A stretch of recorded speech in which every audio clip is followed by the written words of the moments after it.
Ace is the place with the helpful hardware, folks. The buckets you buy at Ace hold paint, dirt, and debris. But our Children's Miracle Network buckets hold so much more, like dreams, hope, and care for children. Because over the last 29 years, with your help, Ace has raised over $125 million for local CMN hospitals. So stop by your local Ace this weekend to make a $5 donation and get a 5-gallon bucket plus 20% off almost anything that fits inside it. Offer valid on regular price merchandise. Additional exclusions apply. See store for details. लीजिए सुनिए प्रेमचंद की लिखी कहानी आंसुओं की होली। वाचन समीर गोस्वामी का है। नामों को बिगाड़ने की प्रथा न जाने कब चली और कहां शुरू हुई। इस संसार व्यापी रोग का पता चल जाए तो ऐतिहासिक संसार में अवश्य ही अपना नाम छोड़ जाए। पंडित जी का नाम तो श्री विलास था, पर मित्र लोग सिलबिल कहा करते थे। नामों का असर चरित्र पर कुछ न कुछ पड़ जाता है। बेचारे सिलबिल सचमुच ही सिलबिल थे। दफ्तर जा रहे हैं मगर पाजामे का इजार बंद नीचे लटक रहा है।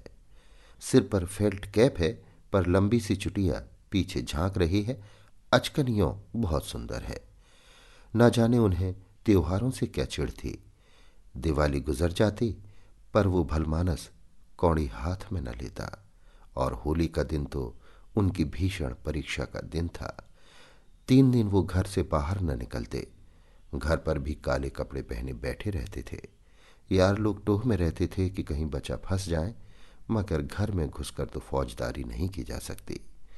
एक आध बार फंसे भी, मगर घिघिया पुतिया कर बेदाग निकल गए। लेकिन अब की समस्या बहुत कठिन हो गई थी। शास्त्रों के अनुसार 25 वर्ष तक ब्रह्मचर्य का पालन करने के बाद उन्होंने विवाह किया था। ब्रह्मचर्य के परिपक्व होने में जो थोड़ी बहुत कसर रही, वो 3 वर्ष की गौने की मुद्दत ने पूरी कर दी। यद्यपि स्त्री से कोई शंका न थी, तथापि वो औरतों को सिर चढ़ाने के हामी न थे। इस मामले में उन्हें अपना वही पुराना धुराना ढंग पसंद था। बीबी को जब कस कर डांट दिया तो उसकी मजाल है कि रंग हाथ से छुए। विपत्ति ये थी कि ससुराल के लोग भी होली मनाने आने वाले थे। पुरानी मसल है, बहन अंदर तो भाई सिकंदर। इन सिकंदरों के आक्रमण से बचने का उन्हें कोई उपाय न सूझता था। मित्र लोग घर में न जा सकते थे, लेकिन सिकंदरों को कौन रोक सकता है। स्त्री ने आंख फाड़ कर कहा, अरे भैया, क्या सचमुच रंग घर न लाओगे? ये कैसी होली है बाबा? सिलबिल ने त्योरियां चढ़ाकर कहा, बस मैंने एक बार कह दिया और बात दोहराना मुझे पसंद नहीं। घर में रंग नहीं आएगा और ना कोई छुएगा। मुझे कपड़ों पर लाल छींटे देखकर मछली आने लगती है। हमारे घर में ऐसी ही होली होती है। स्त्री ने सिर झुकाकर कहा, तो नाला ना रंग संग, मुझे रंग लेकर क्या करना है? जब तुम ही रंग न छुओगे तो मैं कैसे छू सकती हूं? सिलबिल ने प्रसन्न होकर कहा, निस्संदेह यही साध्वी स्त्री का धर्म है। लेकिन भैया तो आने वाले हैं, वो क्यों मानेंगे? उनके लिए भी मैंने एक उपाय सोच लिया है। उसे सफल बनाना तुम्हारा काम है। मैं बीमार बन जाऊंगा, एक चादर ओढ़कर लेट रहूंगा। तुम कहना इन्हें ज्वर आ गया, बस चलो छुट्टी हुई। स्त्री ने आंख नचाकर कहा, ए नोज, कैसी बातें मुंह से निकालते हो? ज्वर जाए मुद्दई के घर, यहां आए तो मुंह झुलस दूं निगोड़े का। तो फिर दूसरा उपाय ही क्या है? तुम ऊपर वाली छोटी कोठरी में छिप रहना। मैं कह दूंगी उन्होंने जुलाब लिया है, बाहर निकलेंगे तो हवा लग जाएगी। पंडित जी खेल उठे, बस बस यही सबसे अच्छा। होली का दिन है, बाहर हाहाकार मचा हुआ है। पुराने जमाने में अबीर और गुलाल के सिवा और कोई रंग न खेला जाता था। अब नीले, हरे, काले सभी रंगों का मेल हो गया है, और इस संगठन से बचना आदमी के लिए तो संभव नहीं। हाँ, देवता बचे। सिलबिल के दोनों साले मोहल्ले भर के मर्दों, औरतों, बच्चों और बूढ़ों का निशाना बने हुए थे। बाहर के दीवान खाने के फर्श, दीवारें, यहाँ तक कि तस्वीरें भी रंग उठी थी। घर में भी यही हाल था। मोहल्ले की ननदें भला कब मानने वाली थी, पर नाला तक रंगीन हो गया था। बड़े साले ने पूछा, क्यों री चंपा, क्या सचमुच उनकी तबीयत अच्छी नहीं? खाना खाने भी ना आए? चंपा ने सिर झुकाकर कहा, हाँ भैया, रात ही से पेट में कुछ दर्द होने लगा। डॉक्टर ने हवा में निकलने को मना कर दिया है। जरा देर बाद छोटे साले ने कहा, क्या जी, क्या भाई साहब नीचे नहीं आएंगे? ऐसी भी क्या बीमारी है? कहो तो ऊपर जाकर दिखाऊं? चंपा ने उसका हाथ पकड़कर कहा, नहीं नहीं, ऊपर मत जाइयो, वो रंग वंग न खेलेंगे। डॉक्टर ने हवा में निकलने को मना कर दिया है। दोनों भाई हाथ मल कर रह गए। सहसा छोटे भाई को एक बात सूझी, जीजा जी के कपड़ों के साथ क्यों ना होली खेलें, वे तो नहीं बीमार हैं। बड़े भाई के मन में ये बात बैठ गई। बहन बेचारी अब क्या करती। सिकंदरों ने कुंजियां उसके हाथ से ले ली और सिलबिल के सारे कपड़े निकाल निकाल कर रंग डाले, रूमाल तक न छोड़ा। जब चंपा ने उन कपड़ों को आंगन में अलगनी पर सूखने को डाल दिया तो ऐसा जान पड़ा मानो किसी रंगरेज ने ब्याह के जोड़े रंगे हों। सिलबिल ऊपर बैठे बैठे ये तमाशा देख रहे थे, पर जबान न खोलते थे। छाती पर सांप सा लूट रहा था। सारे कपड़े खराब हो गए, दफ्तर जाने को भी कुछ न बचा। इन दुष्टों को मेरे कपड़ों से न जाने क्या बैर था। घर में नाना प्रकार के स्वादिष्ट व्यंजन बन रहे थे। मोहल्ले की एक ब्राह्मणी के साथ चंपा भी जुटी हुई थी। दोनों भाई और कई अन्य सज्जन आंगन में भोजन करने बैठे तो बड़े साले ने चंपा से पूछा, कुछ उनके लिए भी खिचड़ी विचड़ी बनाई है? पूरियां तो बेचारे आज ना खा सकेंगे। चंपा ने कहा, अभी तो नहीं बनाई, अब बना लूंगी। वाह रे तेरी अक्ल, अभी तक तुझे इतनी फिक्र नहीं कि वो बेचारे खाएंगे क्या? तू तो इतनी लापरवाह कभी ना थी। जा निकाल ला जल्दी से चावल और मूंग की दाल। लीजिए, खिचड़ी पकने लगी। उधर मित्रों ने भोजन करना शुरू किया। सिलबिल ऊपर बैठे अपनी किस्मत को रो रहे थे। उन्हें इस सारी विपत्ति का एक ही कारण मालूम होता था, विवाह। चंपा ना आती तो ये साले क्यों आते, कपड़े क्यों खराब होते, होली के दिन मूंग की खिचड़ी क्यों खाने को मिलती। मगर अब पछताने से क्या होता है। जितनी देर में लोगों ने भोजन किया उतनी देर में खिचड़ी तैयार हो गई।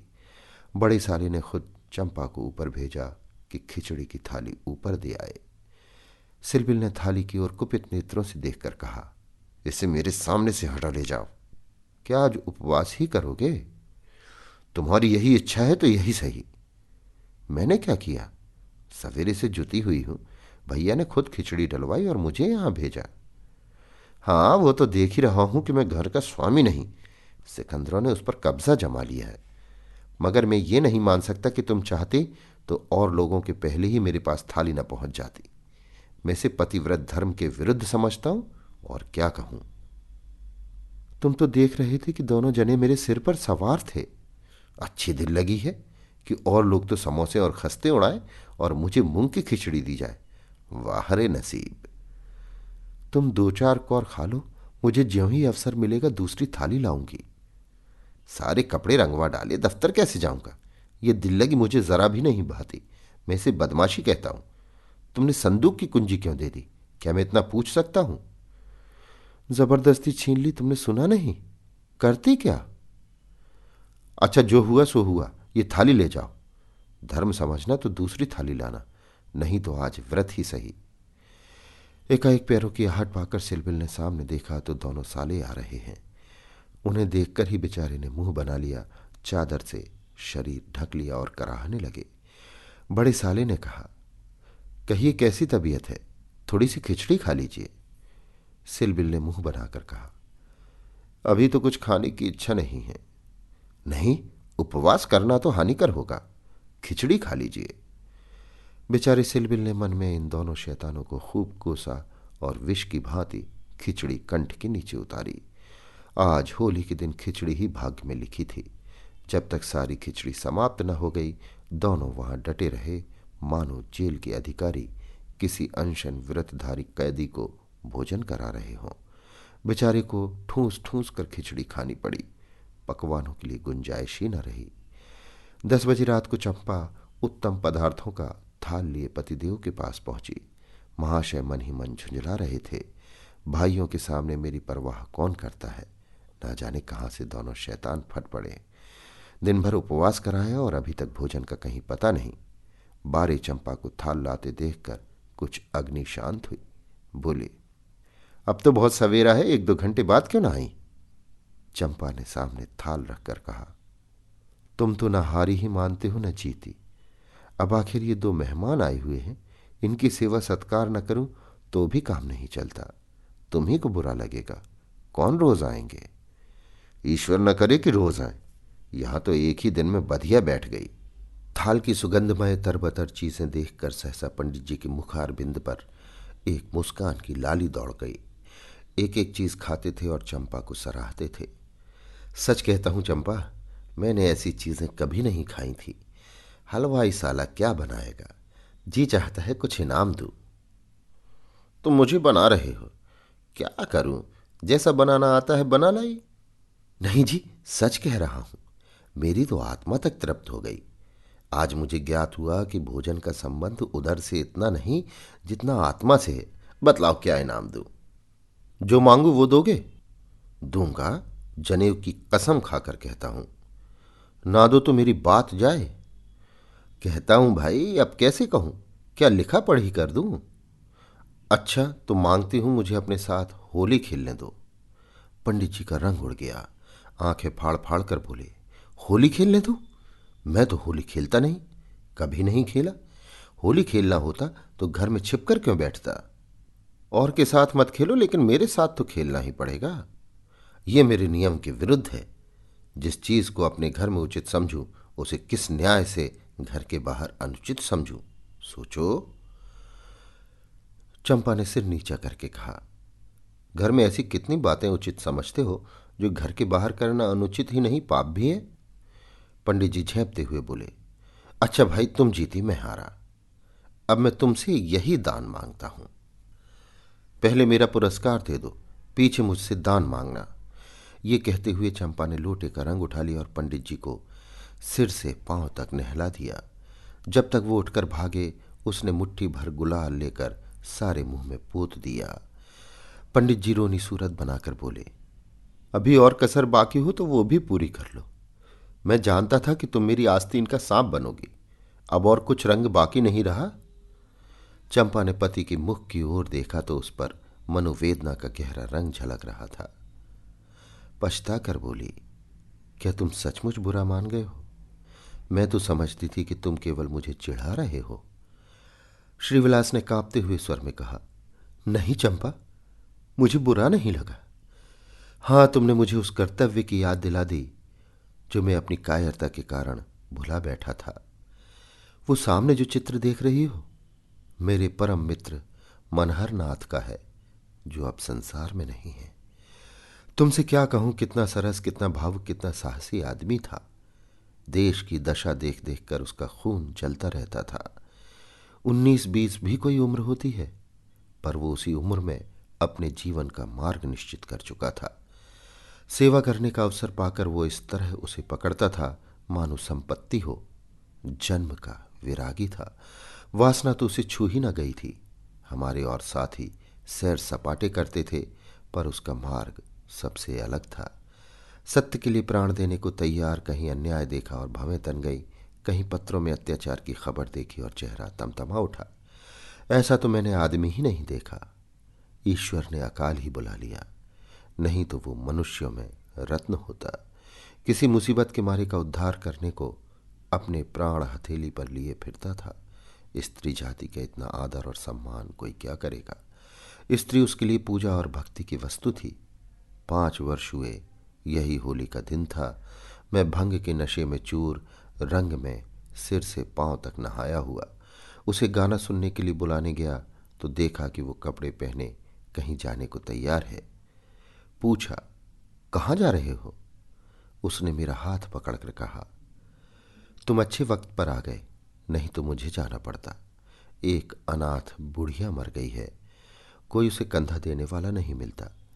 कोई किसी मित्र से मिलने गया हुआ है, कोई नशे में चूर पड़ा हुआ है, कोई मित्रों की दावत कर रहा है, कोई महफिल सजाए बैठा है। कोई लाश को उठाने वाला नहीं। ब्राह्मण क्षत्रिय उस चमारिन की लाश कैसे छुएंगे?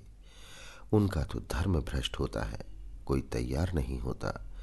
बड़ी मुश्किल से 2 कहार मिले हैं, एक मैं हूं, चौथे आदमी की कमी थी, सो ईश्वर ने तुम्हें भेज दिया। चलो चलें।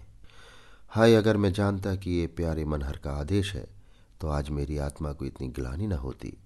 मेरे घर कई मित्र आए हुए थे, गाना हो रहा था।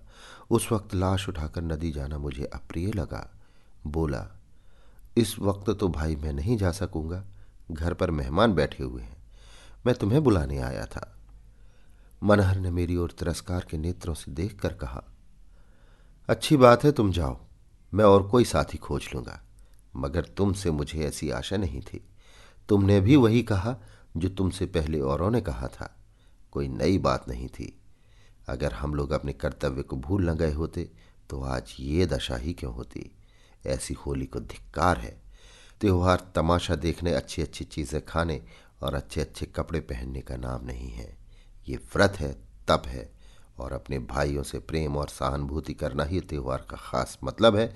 और कपड़े लाल करने के पहले खून को लाल कर लो। सफ़ेद खून पर यह लाली शोभा नहीं देती। ये कहकर वो चला गया। मुझे उस वक्त ये फटकारें बहुत बुरी मालूम हुई। अगर मुझ में वो सेवा भाव न था तो उसे मुझे यो धिक्कारने का कोई अधिकार न था। घर चला आया, पर वे बातें बराबर मेरे कानों में गूंजती रहीं। होली का सारा मज़ा बिगड़ गया। 1 महीने तक हम दोनों की मुलाकात न हुई। कॉलेज इम्तिहान की तैयारी के लिए बंद हो गया था, इसलिए कॉलेज में भी भेंट न होती थी। मुझे कुछ खबर नहीं वो कब और कैसे बीमार पड़ा, कब अपने घर गया। सहसा एक दिन मुझे उसका पत्र मिला। हाय, उस पत्र को पढ़कर आज भी छाती फटने लगती है। श्रीविलास एक क्षण तक गला रुंध जाने के कारण बोल न सके। फिर बोले, किसी दिन तुम्हें फिर दिखाऊंगा। लिखा था, मुझसे आखिरी बार मिल जा, अब शायद इस जीवन में भेंट न हो। खत मेरे हाथ से छूट कर गिर पड़ा। उसका घर मेरठ के जिले में था। दूसरी गाड़ी जाने में आधा घंटे की कसर थी। तुरंत चल पड़ा, मगर उसके दर्शन न बने थे। मेरे पहुंचने के पहले ही वो सिधार चुका था। चंपा, उसके बाद मैंने होली नहीं खेली। होली ही नहीं, और सभी त्योहार छोड़ दिए। ईश्वर ने शायद मुझे क्रिया की शक्ति नहीं दी। अब बहुत चाहता हूं कि कोई मुझसे सेवा का काम ले। खुद आगे नहीं बढ़ सकता, लेकिन पीछे चलने को तैयार हूं, पर मुझसे कोई काम लेने वाला भी नहीं। लेकिन आज वो रंग डालकर तुमने मुझे उस धिक्कार की याद दिला दी।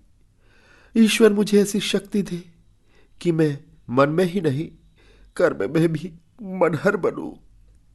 ये कहते हुए श्रीविलास ने तश्तरी से गुलाल निकाला और उसे चित्र पर छिड़क कर प्रणाम किया। अभी आप सुन रहे थे प्रेमचंद की लिखी कहानी आंसुओं की होली। वाचन समीर गोस्वामी का था। Ace is the place with the helpful hardware, folks. Ace is the only national retailer that carries Benjamin Moore paint, which means the paint you trust and a huge selection of colors are right in your neighborhood. And this Saturday only, you can pick up a free sample of Benjamin Moore at your local Ace. It's a great way to explore quality colors and find the perfect one for your place. So if you're looking for award-winning service and a new look for your home, look no further than Benjamin Moore paint at Ace. Offer valid August 1st for Ace Rewards members. Limit 1 at participating stores while supplies last.